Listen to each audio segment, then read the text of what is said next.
The more you know, the worse it gets. Stories written in blood often leave behind a trail.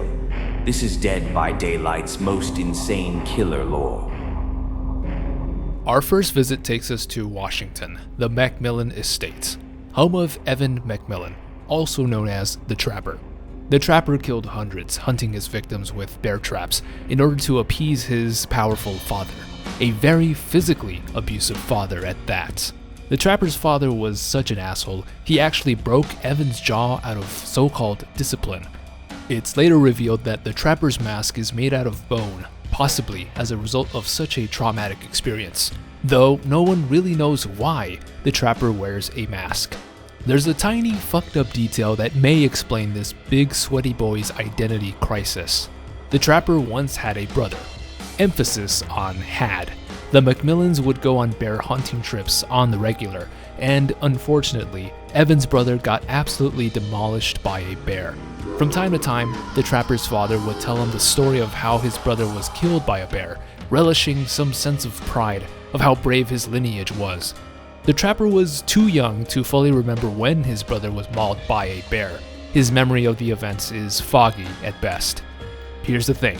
Evan's father would often misplace a detail, or the story would change slightly every single time he told Evan the story. It's never officially stated, but we can come to the conclusion that Evan's brother wasn't killed by a bear at all, but by his own father. This uncertainty behind such a heavy loss, not knowing what is real, completely disassociates the Trapper's mental state. So, he recreates this heavy loss over and over again with his bear traps and on his unfortunate victims. The bear is also very symbolic in the Trapper's story, as it obviously represents his father tenfold. Our next stop is the Crotus Pren Asylum, home of Sally Smithson, better known as the Nurse. Sally, a nurse that worked at Crotus Pren, became a mass murderer overnight when she snapped and asphyxiated dozens of patients. One day she's taking care of all of these sickly, near-death people. The next, she's snapping their shit up. What the hell made her snap? Sally's snap comes in the form of a phobia, thanatophobia, the anxiety of death.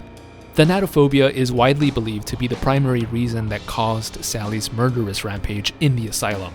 Being around death so much while simultaneously being abused by her superiors is what led to her insanity.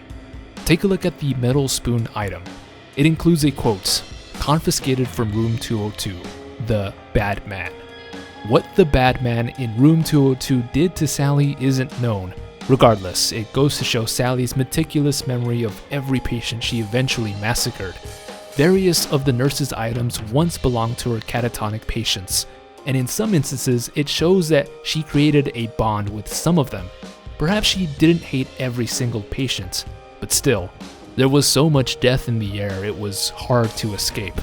I don't care how many people you kill, it still doesn't explain the nurse's ghostly appearance. Most killers' more human attributes get lost in translation when entering the fog, but that pillowcase may be the nurse's most disturbing detail, as she used pillows to end the lives of her victims. Could you imagine some random woman waking up above your bed with a goddamn pillowcase face? Hell no. We're going to an undisclosed location for our next killer, aptly known as the Unknown. Goes to show the mysterious secrecy behind this noodle-shaped thing. Funny enough, the most disturbing thing about the Unknown may not even be the killer itself, but the circumstances behind its creation. The Unknown's perks feature various witness testimonies, which include sightings, even drawings of this thing. Here's the crazy part. The testimonies span decades, from the 40s all the way to the 90s.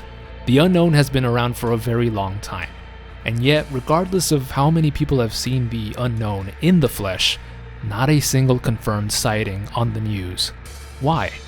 Say hello to Project Apple Pie, a government disinformation campaign that was used to hide any and all evidence of the Unknown.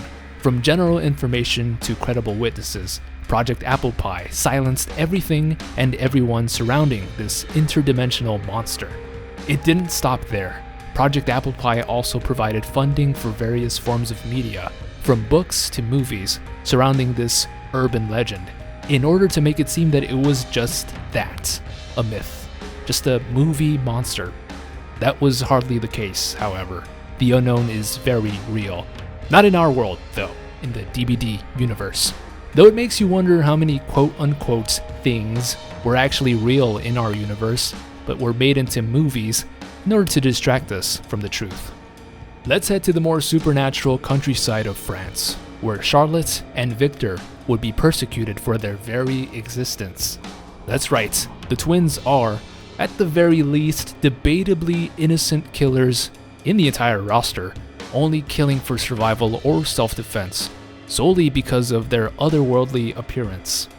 They look like, well, monsters, and in the 17th century, people that looked like monsters were thought to be born out of black magic. Either that or they practiced sorcery. Charlotte and Victor were born as conjoined twins, never too far from each other. As soon as rumors spread about this unnatural birth, it grabbed the attention of a cult known as the Black Veil.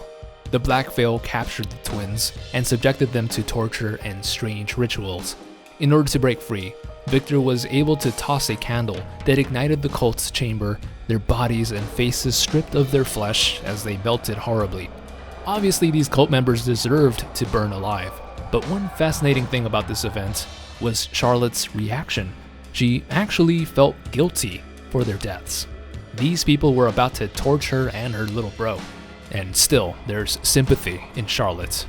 In a later tome, Charlotte is approached by a bounty hunter and, on the verge of being captured, she did something similar to escape. Charlotte kicked a pile of burning garbage which led to a large flame engulfing some beggars in order to distract the bounty hunter. The tome states, looking over her shoulder, she sees black smoke billowing from the village. Her stomach churns. She once saw a face licked by flames before, cheeks charred like crisp leaves. It's insane to me to think that there's even a fragment of empathy within the twins, after all these random people have put them through. Now that's insane lore if you ask me. Last stop, the Yamaoka Estates, the haunting grounds for the spirit, Rin Yamaoka. As her appearance suggests, Rin was badly mutilated by her possessed father in a fit of rage. The spirit is now all that's left of Rin, so to speak. Think about it. Rin was just a schoolgirl coming home from being bullied by assholes. She gets home and her mother's torn to shreds. Her father chases her across the Yamaoka estate. You'd think her father has a pretty bad temper, but it was nothing compared to the absolute betrayal and rage that now encapsulated Rin just seconds before her death. The entity originally chose Rin's father as a new killer protege, knowing the ancestral rage that would engulf him. But instead, the entity saw a much more qualified prospect in Rin. Her bits and pieces were dragged off by the fog and the spirit was born. It's crazy to think that not only does the spirit have to answer for the Oni's crimes, but her own father's as well. Just an infinite loop of killing annoying little survivors over and over again.